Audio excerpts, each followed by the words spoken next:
दोस्तों, सज्जाद टेक्निकल 44 आपकी खिदमत में दोबारा हाज़िर है और आपके लिए बहुत सारी दुआएं हैं, बहुत सारी तमन्नाएं हैं।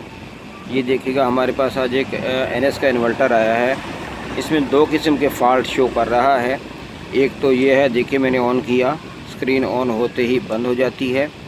और इसके बाद अगला फ़ाल्ट जो है, अगर मैं इसको चार्जिंग पे लगाता हूँ तो चार्जिंग पर भी ये एक प्रॉब्लम पेश कर रहा है। मैं आपको अभी दिखाता हूँ। ये देखिएगा, मैं अभी इसको चार्जिंग पे लगाता हूँ। देखें जी, मैंने इसको चार्जिंग पे लगा दिया। सेट की स्क्रीन ऑन होती है और कंटिन्यूसली बीप देना शुरू कर देता है और ज़ीरो फॉल्ट शो कर रहा है। तो ये फॉल्ट दोनों हमने ट्रेस करने हैं और इनकी डिटेल्स में भी इंशाल्लाह जाना है। तो मेरे दोस्तों, ये फ़ाल्ट है। हम इस सेट को खोलते हैं, चेक करते हैं, फिर आगे चलते हैं, आपको बताते हैं क्या मसला है इसमें। जी दोस्तों, ये देखिएगा, ये वो सेट है NS का जिसका जो स्क्रीन थोड़ी सी जो है ना आँख मार के बंद हो रही थी और चार्जिंग के दौरान जो है सेट हमारा फ़ाल्ट ज़ीरो शो कर रहा था। इसमें बहुत ही मामूली फ़ाल्ट निकला है, मैं आपको बता देता हूँ। इसके अलावा हम थोड़ा सा 2-3 सेक्शन पे बात कर लेते हैं, जिसमें जो है, क्योंकि वीडियो तो बहुत शॉर्ट हो जाएगी, तो मैं कुछ इन्फॉर्मेशन देना चाहता हूँ आपको। और वो इन्फॉर्मेशन ये है कि हमारे जो इन्वर्टर होता है, इसमें मेन सेक्शन 3 होते हैं। एक बूस्टर सेक्शन है, दूसरा इन्वर्टर सेक्शन है और तीसरा चार्जिंग सेक्शन है। ये 3 सेक्शन है। इसके अलावा CPU कार्ड है। इन CPU कार्ड, चार्जिंग सेक्शन और इन्वर्टर सेक्शन और बूस्टर सेक्शन, इन चारों में जो है कौन कौन चीज़ें कॉमन होती हैं जो आप नॉर्मली आप चेक कर सकते हैं। और इन चारों चीज़ों को चेक करने का तरीक़ेकार क्या है, वो मैं थोड़ा सा मेंशन कर देता हूँ। सबसे पहले तो ये बैटरी लो सेक्शन में जो फ़ाल्ट था, ये देखिएगा 1 मेगा के register testing point of view से मैंने लगाई है। मैं इसकी जगह नीचे की तरफ जो है दूसरी तरह से लगा दूँगा।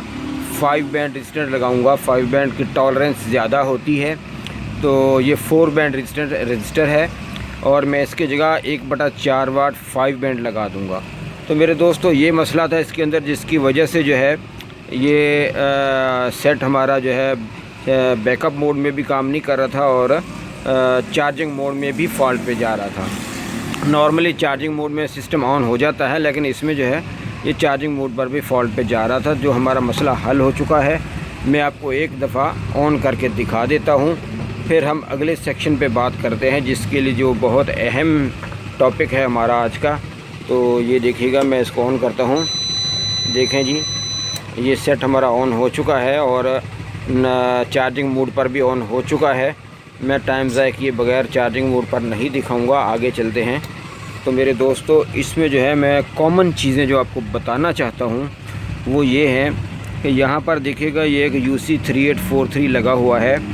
तो UC3843 चार्जिंग सेक्शन का हिस्सा है जो चार्जिंग को कंट्रोल करता है। इसकी पिन नंबर 6 पर जो है 5 वोल्ट आते हैं और यही पिन नंबर 6 जो है ये सीधी हमारी जो है यहाँ पर जो हमारा लगा हुआ है 9N90, इसकी इस पिन पर आती है। यानी आप अगर इसको काउंट करना चाहें तो ये गेट हो गया हमारा, ये ड्रेन हो गया और ये सोर्स हो गया, ठीक है जी। तो गेट पर आती है और गेट पर 5 वोल्ट बैकअप मोड के दौरान आते हैं। चार्जिंग मोड के दौरान ये वोल्ट 5 वोल्ट से बढ़ जाते हैं, क्योंकि जैसे ही हमारे अंदर फ़िल्टर लगे होते हैं, फ़िल्टर के वोल्ट बढ़ते हैं, तो चार्जिंग वोल्ट भी यहाँ पर जो है 6 वोल्ट 7 वोल्ट तक भी चले जाते हैं। बाज़ सेटों में 8-9 वोल्ट तक भी चले जाते हैं। तो मेरे दोस्तों, ये इसकी साइड पिनों पे जब भी आपने बैकअप मोड या चार्जिंग मोड पे चेक करना हो कि यहाँ कितने वोल्ट आते हैं, तो साइड पिनों पे 5 वोल्ट से लेकर 7 वोल्ट तक आएंगे चार्जिंग के दौरान और बैकअप मोड के दौरान 5 वोल्ट आएंगे। अगली बात ये आ गया आगे हमारा इन्वर्टर सेक्शन। इसमें भी जो कॉमन चीज़ है इसके अंदर और इसके अंदर, वो 5 वोल्ट ही हैं। इसकी भी साइड पिनों पे आपने चेक करना है 5 वोल्ट। तो हर एक मॉसफेट पे 5 वोल्ट आने चाहिए। तो मेरे दोस्तों, इसी तरीके से मैं अब पीछे चला जाता हूँ। यहाँ पर जो हमारा लगा हुआ है CPU कार्ड, तो CPU कार्ड में भी मैं आपको एक चीज़ कॉमन चीज़ बताना चाहता हूँ। तो और वो कॉमन चीज़ ये है कि यहाँ पर ये देखिएगा, ये इसका चॉपर लगा हुआ है, ये चॉपर है। और यहाँ पर ये हमारा IRF 630 लगा हुआ है। IRF 630 की भी साइड पिनों पर 5 वोल्ट ही आते हैं।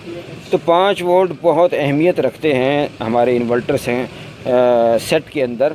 और इसको क्रिएट करने के लिए यहाँ पर जो है LM 3845 लगा हुआ है। इसकी भी पिन नंबर 6 से आउट होते हैं और पिन नंबर 6 जो है यहाँ से डायरेक्ट ये 20 ओम की डिस्टेंस के साथ लिंक्ड होती है और यहाँ से हमारे 5 वोल्ट होते हुए इस पिन पे पहुँच जाते हैं। बाइसिंग वोल्ट कहलाते हैं या पल्सर IC भी कहलाता है। तो मेरे दोस्तों, ये कुछ चीज़ें कॉमन चीज़ें हैं और इसके अलावा कुछ 1-2 बातें और भी हैं जो मैं आपको बताना ज़रूरी समझता हूँ। तो यहाँ पर जो है ना इस पे CPU कार्ड के ऊपर जो है ये इस सेक्शन के अंदर यानी माइक्रो कंट्रोलर की तरफ जो 12 वोल्ट बनते हैं, 12 वोल्ट जो बनते हैं वो 12 वोल्ट की हमारी जो नेगेटिव है वो हमारे ये वाला जो हमारा ब्रिज रेक्टिफायर लगा है इसकी नेगेटिव और उसकी नेगेटिव और हमारे जो ड्राइवर कार्ड के ऊपर नेगेटिव जाती है इसके साथ कॉमन होती है। ये तीनों आपस में कॉमन होती हैं और इसके अलावा कोई और ज़्यादा ज़रूरी अहम बात नहीं है। हाँ, एक बात रह गई, वो बात ये है कि ये हमारा बूस्टर सेक्शन जो है ये बूस्टर सेक्शन है। तो बूस्टर सेक्शन के अंदर जो है इसकी भी साइड पिनों पे आप बाइसिंग वोल्ट चेक कर सकते हैं, ऑसिलेटर वोल्ट चेक कर सकते हैं। तो मेरे दोस्तों, यहाँ पर जो है 2 से 2.5 वोल्ट अमूमी तौर पर आते हैं और 2 से 2.5 वोल्ट से ज़्यादा भी हो सकते हैं और इससे कम भी हो सकते हैं। तो ये बूस्टर सेक्शन में भी बिल्कुल वैसे ही इसका जो है 35-25 यहाँ लगा हो, ये पल्सर IC है। ये इनको जो है ऑपरेट करने के लिए जो है 300 वोल्ट बनाने के लिए यहाँ पर जो है सप्लाई देता है। और जैसे ही हमारा 35-25 पल्स फेंकता है तो यहाँ पर लगे हुए मॉसफेट उसको बूस्ट कर देते हैं और एक चॉपर की मदद से। तो जो चॉपर जो है वो जैसे ही यहाँ से बूस्ट होते हैं DC वोल्ट, वो बूस्ट होने की शक्ल में जो है आउटपुट पे हमारे यहाँ पर ये आउटपुट लगी है हमारी।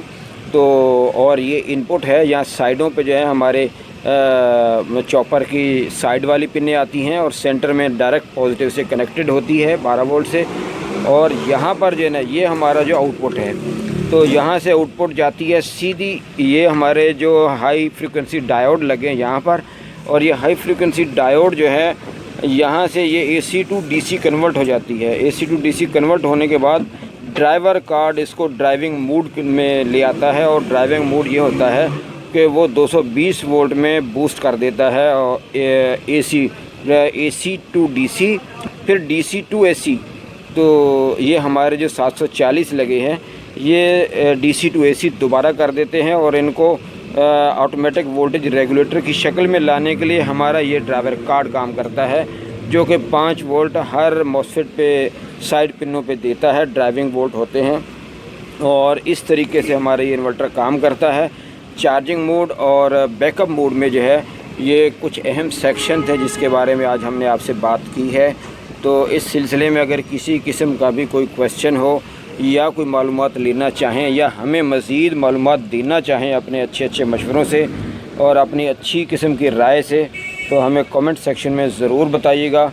मेरे दोस्तों, ये इन्वर्टर हमारे जो है ये सब बहुत ही आसान जो है सेक्शंस के अंदर डिवाइडेड हैं। तो इनको रिपेयर करना कोई मुश्किल काम नहीं है, सिर्फ थोड़ा सा समझने की ज़रूरत है। मैं अक्सर अपनी वीडियो में ये बात बताता हूँ कि आपने समझना ज़रूरी है। हम ज़रूर सेक्शन वाइज इसको समझकर इंशाल्लाह काम करेंगे तो हमें किसी से भी पूछने की ज़रूरत नहीं पड़ेगी। तो ये हमारी आज की वीडियो थी और इस सिलसिले में किसी भी किस्म का कोई क्वेश्चन हो तो आप हमें ज़रूर बताइएगा, कोई अपनी राय का इज़हार ज़रूर कीजिएगा। इंशाअल्लाह ताला फिर मिलेंगे अगली वीडियो के साथ। अल्लाह हाफ़िज़।